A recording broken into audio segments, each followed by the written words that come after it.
vocês. Vou estar trabalhando rapidamente aqui com o tempo que me resta, um pouco do que eu quero estar trazendo, a pureza em meio à contaminação. Domingo passado eu falei sobre a graça de Deus, através de olharmos para um foco maior, olharmos para a graça de Deus e ver a atuação da graça de Deus em nossa vida. Amém? 1 Pedro, capítulo 1, do verso 13 ao 16, com o tema, dando continuidade à exposição que estamos fazendo na carta de 1 Pedro, a pureza em meio à contaminação. Quero estar tratando hoje, fazendo alguma aplicação no segundo ponto dessa mensagem. E a palavra do Senhor nos diz assim: quem for achando, pode ficar de pé em respeito à palavra de Deus. Eu vou adiantando, vou lendo aqui, os irmãos vão acompanhando aí. Por isso, preparando o seu entendimento, seja sóbrios e espere inteiramente na graça que lhe está sendo trazida, na revelação de Jesus Cristo, como filhos obedientes. Não vivam conforme as paixões que vocês tinham anteriormente, quando ainda estavam na ignorância. Pelo contrário, assim como é santo aquele que os chamou, seja santo vocês também em tudo o que fizerem, porque está escrito: sejam santos, porque eu sou santo. Ó Deus amado, Pai bendito, diante de nós, ó Deus, está aberto a Tua palavra, nos revela, ó Deus, as Tuas escrituras, Deus. Abre o nosso entendimento, compreensão, para entender o que Tu requer de cada um de nós. É o que eu te peço, é o que a Tua igreja te pede. Que não seja eu, ó Pai, mas sim o Espírito Santo de Deus que habita em mim. Em nome do Pai, do Filho e do Espírito Santo. Amém. Irmãos, especificamente eu tive trabalhando domingo passado esse verso 13. Por isso, preparando o seu entendimento. Em outras traduções vem: por isso, cingindo o vosso entendimento. Na primeira sessão desta mensagem, vimos que as duas coisas andam juntas: a pureza e a esperança. Em 1 João, capítulo 3, verso 3, diz: e assim mesmo se purifica todo aquele que nele tem essa esperança, como ele é puro. Aqui observamos João falando que a pureza de Cristo, ela tem que ser vivida também por nós, ela tem que ser praticada por nós. A santificação é a vontade de Deus para o crente. Em 1 Tessalonicenses, capítulo 4, verso 3, nos diz: porque esta é a vontade de Deus, a saber, a vossa santificação. Então, a vontade de Deus para a nossa vida é que nós venhamos ter uma vida pura, uma vida santa, uma vida voltada para as coisas de Deus. Mesmo antes da fundação do mundo, ele já se preocupava com isso, ele já se preocupava com a nossa santidade. O Senhor Jesus morreu para a nossa santificação, ele morreu pelos nossos pecados. Então, em outrora, nós estávamos sujos, pecadores, com máculas. Deus chamou o povo para ser santo, separado. Deus não admite a mistura do que é santo com o que é profano. Ele não admite com que os seus filhos tenham uma vida igual à vida mundana, tenham uma vida similar à vida mundana. É por isso que eu falei também domingo, que somos chamados e vistos como pessoas diferentes. Então temos que nos alegrar nesse aspecto de sermos diferentes, dos nossos filhos serem diferentes, de nós sermos diferentes no âmbito de trabalho, no âmbito de uma faculdade, de um curso, somos diferentes, porque Deus separou o povo para ser santo. Quem quiser viver em comunhão com o Pai, com o Filho e com o Espírito Santo, deve renunciar aos prazeres do pecado e tornar-se santo. Deve renunciar àquilo que o mundo representa: uma vida corrupta, uma vida com mácula, uma vida carregada de desobediência. Deus quer ver o seu povo santo. A verdadeira santificação ocorre no crente, partindo do interior do seu coração aquebrantado, do seu coração contrito. Então, a verdadeira santificação só vai acontecer na tua vida quando tu olhar para o autor e consumador da nossa fé e reconhecer que tu necessita de Deus. Necessitamos de Deus. Então nós temos que nos achegar a Ele. O cristão com os olhos voltados para a glória de Deus, como a irmã Sabrina louvou hoje, expressou bem esse pensamento. O cristão com os olhos voltados para a glória de Deus tem mais motivação para obedecer no presente do que aqueles cristãos que não têm um olhar voltado para Cristo. Essa é a tua realidade. Quando nós não pensamos que está próximo de vivermos a graça de Deus em nossa vida, passamos a ter uma vida mais relaxada, não olhando para os sinais, não olhando para a manifestação de Deus, mostrando que está perto do Senhor Jesus voltar para buscar a sua igreja.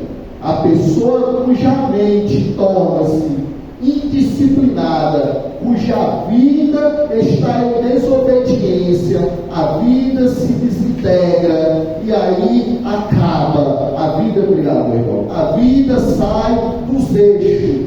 É por isso que encontramos crentes passando pela dificuldade maior do que o normal e não observando ele passar as suas dificuldades firme em um solo firme, ou vive uma carenagem que está se acabando, uma engrenagem que não tem mais o percurso a caminhar. Essa é a tua realidade.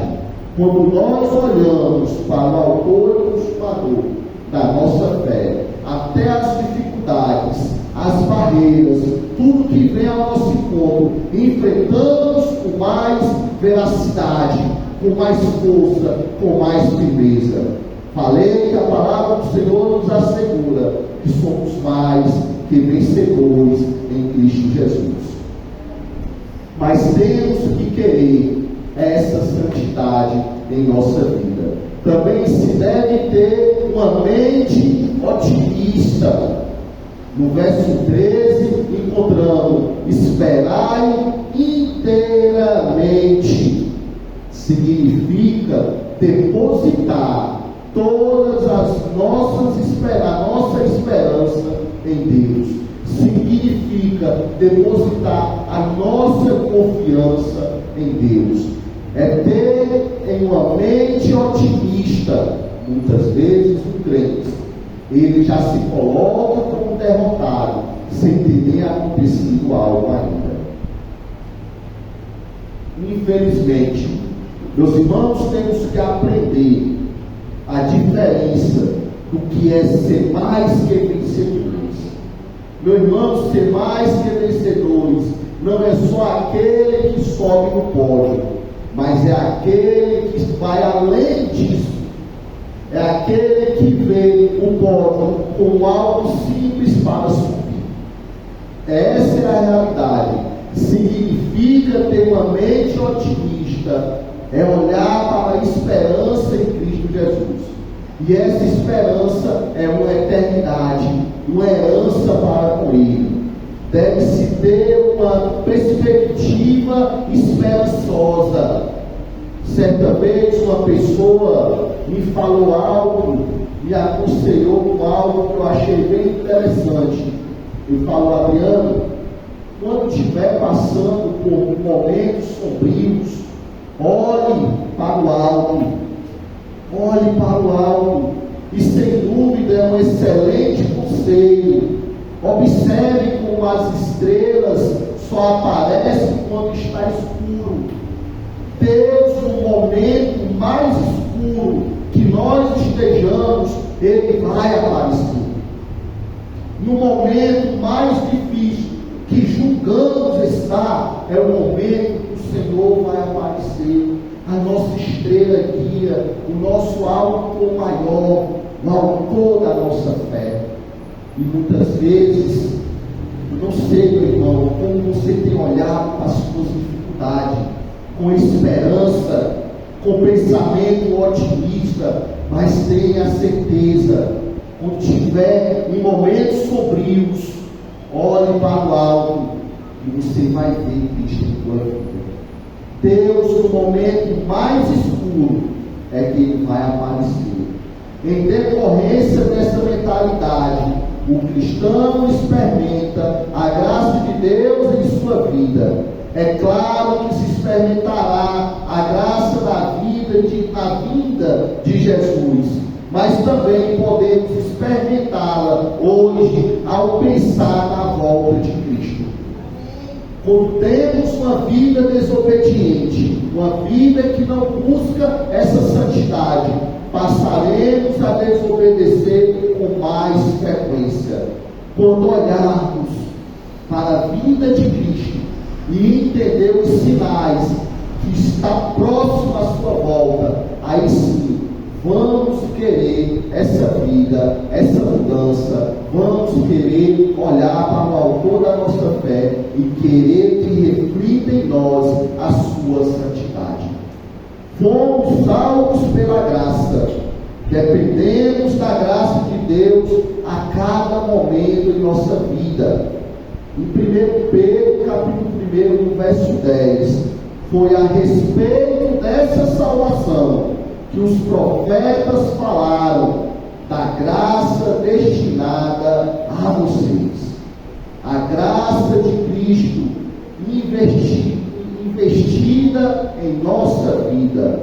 Olhar para a volta de Cristo fortalece a fé e a esperança em tempos difíceis e concede mais da graça de Deus em nossa vida.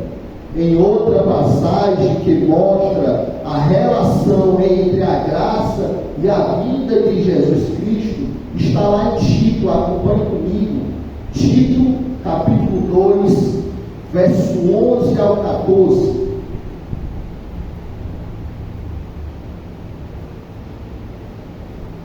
Veja, vocês estão entendendo que eu estou correndo um pouco para tentar aproveitar o tempo que me resta.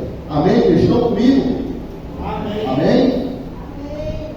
Tito, capítulo 2, do verso 11 ao 14, diz assim: porque a graça de Deus se manifestou salvadora a todos os homens. Ela nos ensina a renunciar à impiedade e às paixões mundanas e a viver de maneira sensata, justa e piedosa nesta era presente. No verso 13: enquanto aguardamos a bendita esperança, a gloriosa manifestação do nosso grande Deus, Salvador, Jesus Cristo. Ele se entregou por nós, a fim de nos remir de toda a maldade e purificar para si mesmo um povo particularmente seu, dedicado à prática de boas obras. Se eu encerrasse aqui, eu já estava feliz.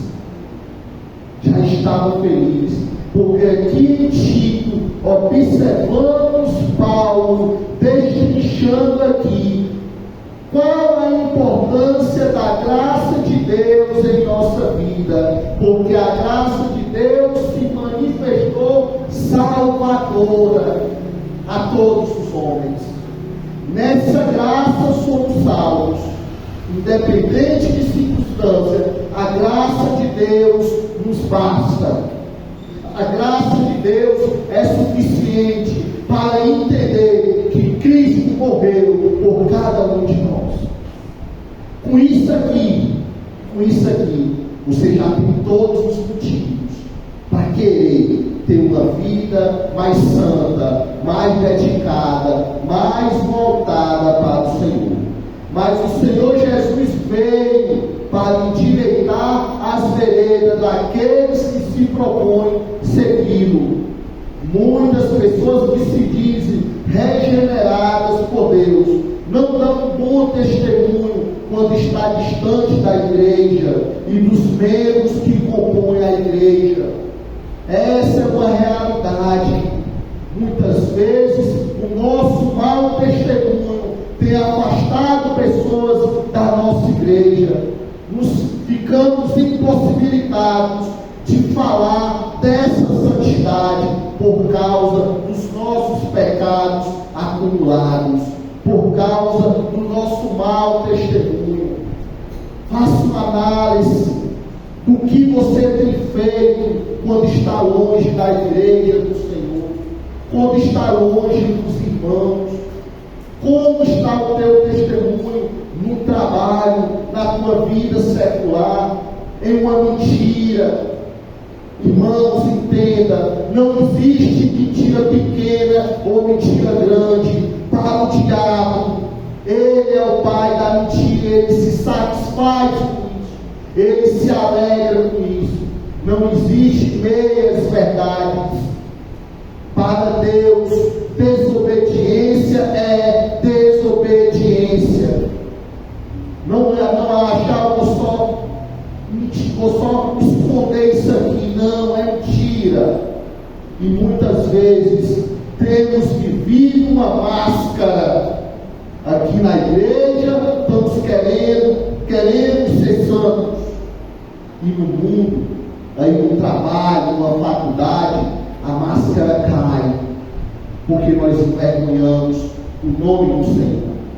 Essa é a realidade. Essa é a realidade do que tem sido vivido hoje.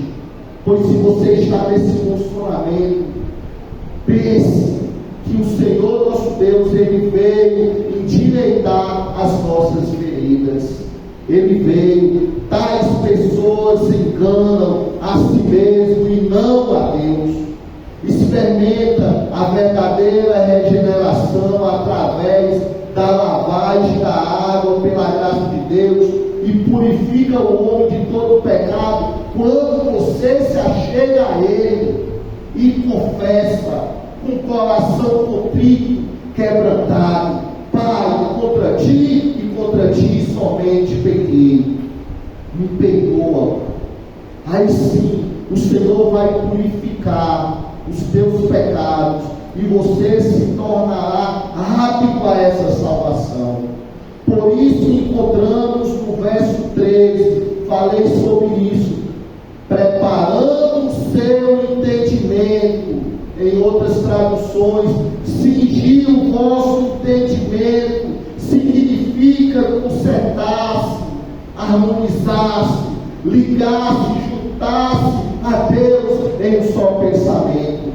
E qual é o pensamento de Deus para a sua igreja? É uma vida de santidade. A igreja muitas vezes não avança porque não temos querido em nossa vida esse propósito de uma santidade para com Deus. Pecamos com palavras ao ofender o irmão, pecamos em não perdoar, pecamos em mentir, pecamos em viver uma máscara e não viver uma realidade plena. Temos que aprender a nos corrigir diante de Deus. Somos criados segundo Deus para a santidade.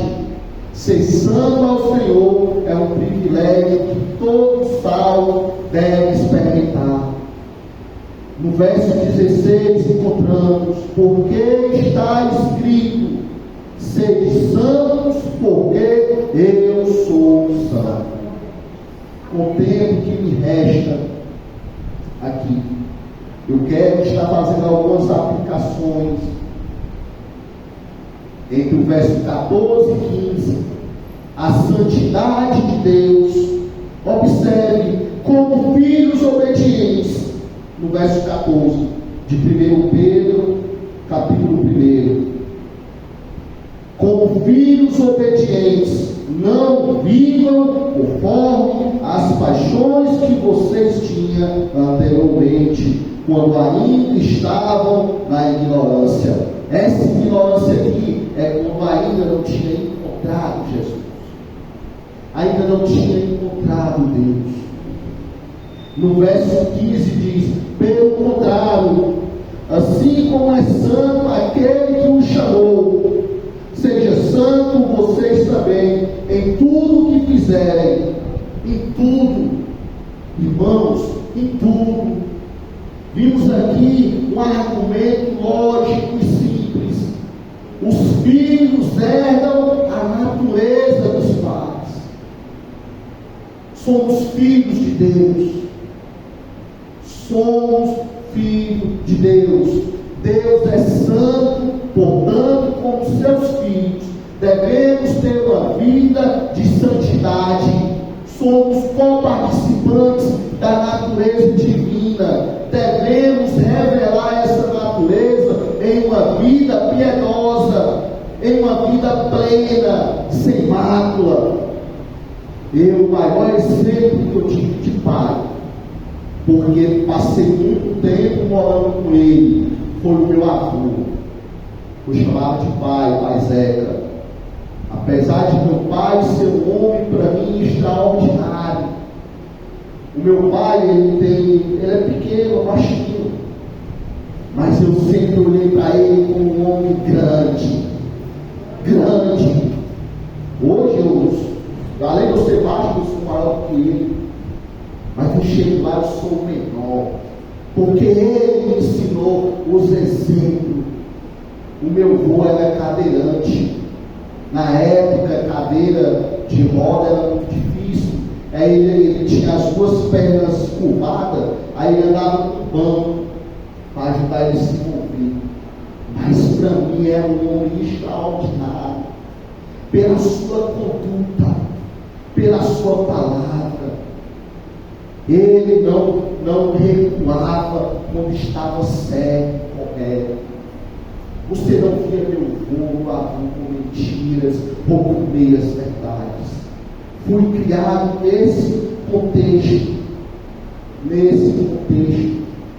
Então aqui Deus é santo, portanto, como seus filhos, devemos ter uma vida de santidade. Ele é o nosso Pai, o nosso exemplo. Lembro-me uma vez, eu tirando a barba para trabalhar, a porta do banheiro aberta, e o Lucas, aquele que ele fala bem pouquinho, né? Quem conhece ele sabe. E ele conversando, olhando para mim lá na cama, e eu tirando a barba. Tem uma hora que ele se calou. Aí eu fiquei preocupado, porque ele nunca se cala, né? Quando eu olhei assim, ele estava hipnotizado, olhando para mim, eu tirando a barba. Aí o que foi, Lucas? Tão interessante você com essa espuma na cara, admirando. Irmãos, nós temos todos os motivos para admirar o nosso Deus. Todos. Um deles é porque ele olhou para o ser pecador, sujo, e levantou uma pessoa pura como Deus, e veio para morrer por nós, sem nenhum pecado. Quem faz isso? Quem faz isso? É o maior exemplo que temos. Nós temos todos os exemplos nele, em uma única pessoa. Ele nos amou, nós sendo pecadores. A admiração que eu sentia pelo meu pai ou dos meus filhos sente por mim não é comparável. O privilégio que temos de ser chamados de filhos de Deus e ter ele como exemplo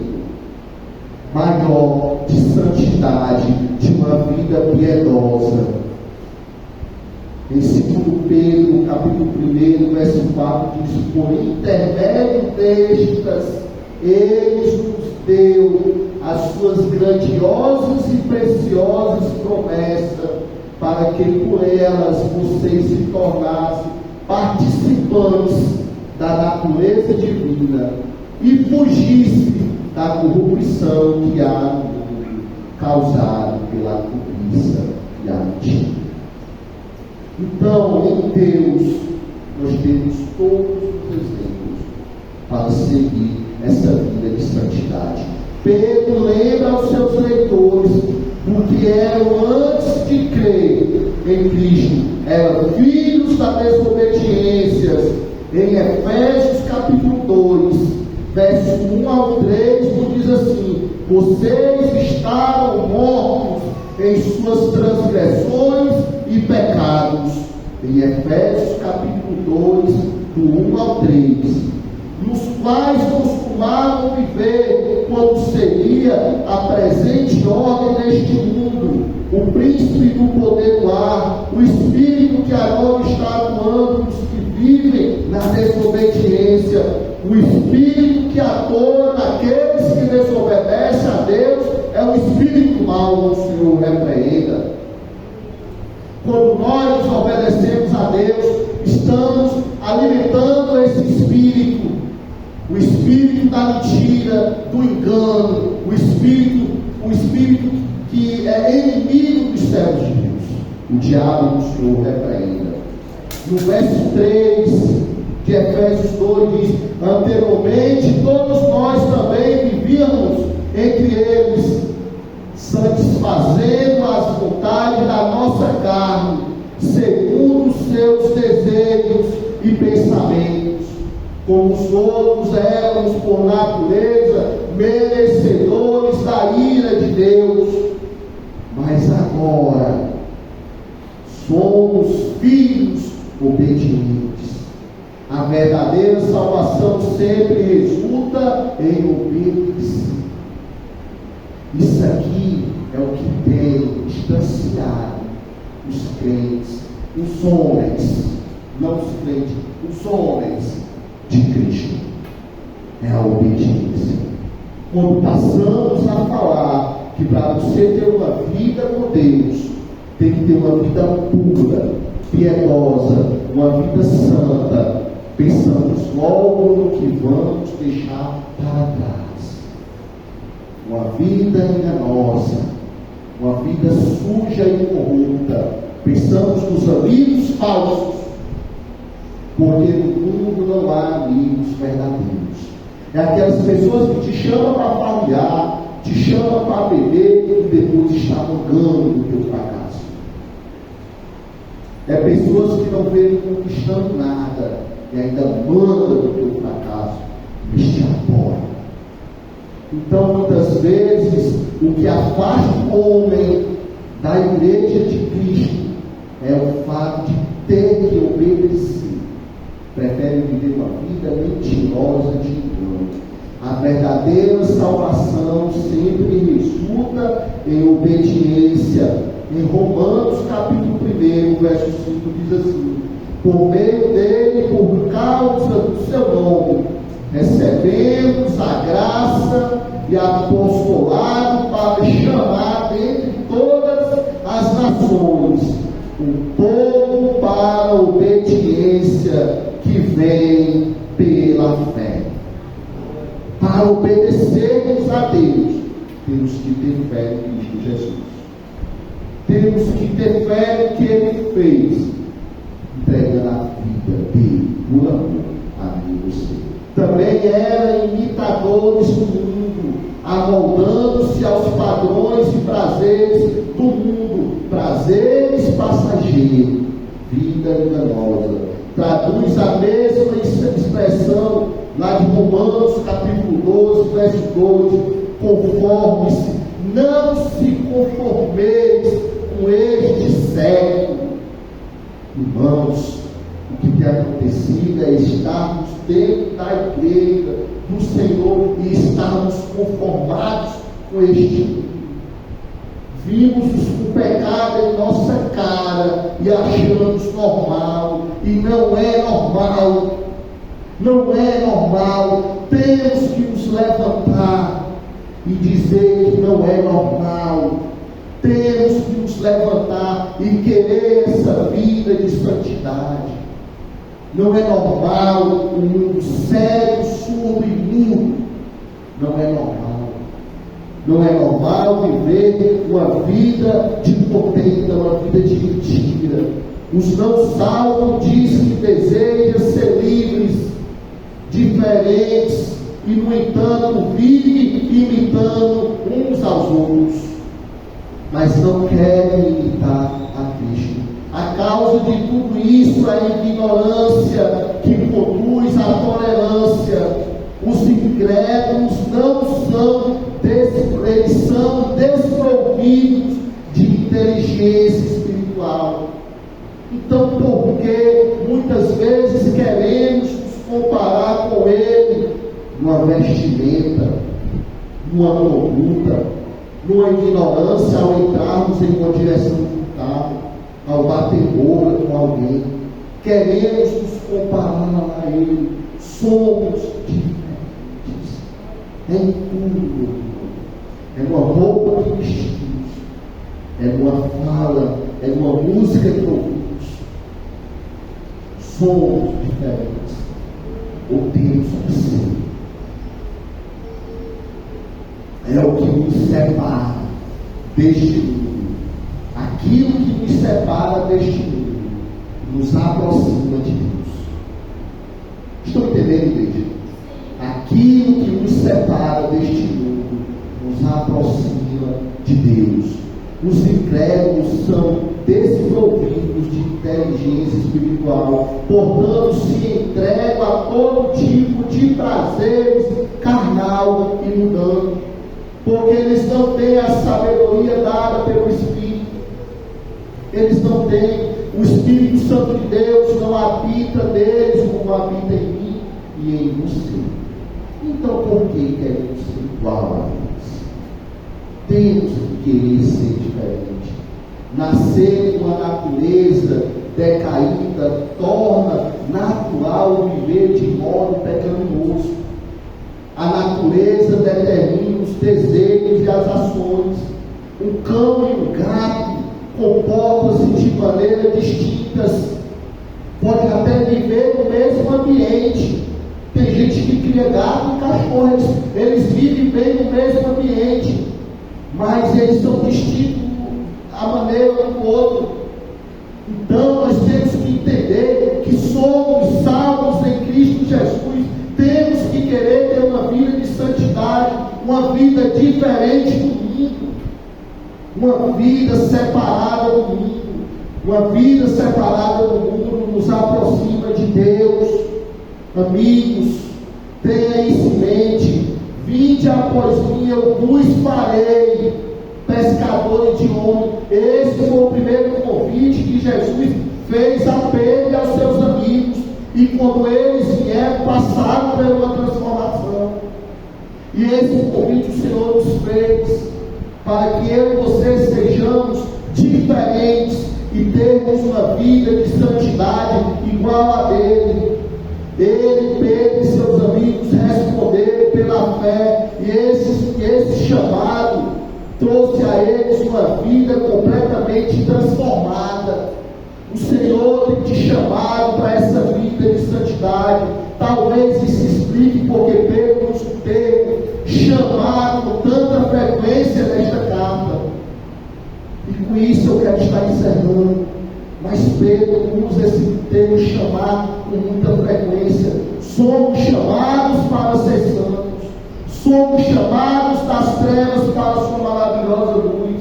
Somos chamados para sofrer e seguir o exemplo de mansidão de Cristo. Somos chamados em meio à perseguição. Somos chamados a fim de recebermos bênçãos por herança. Essa herança é uma terra prometida que o Senhor nos assegurou. O melhor de tudo é que somos chamados para a eternidade e a glória com Deus. chamou antes de invocarmos para recebermos a salvação. Foi tudo obra da sua graça e do seu amor por nós. A misericórdia do Senhor, a misericórdia de Deus olhou para mim e você, e a graça de Deus habitou em nossa vida. Amém? Vamos orar ao Senhor.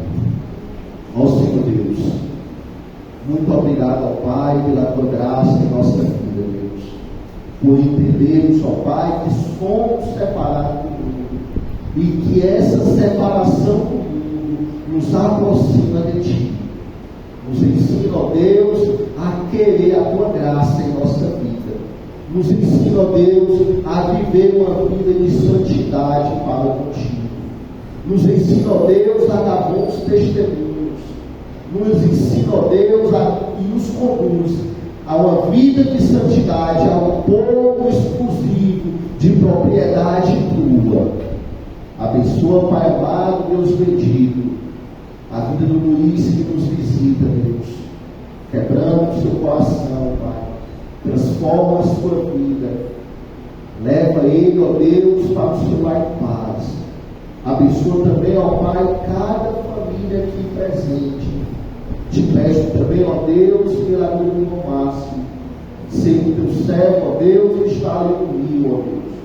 Traz ele de volta com segurança ao nosso convívio.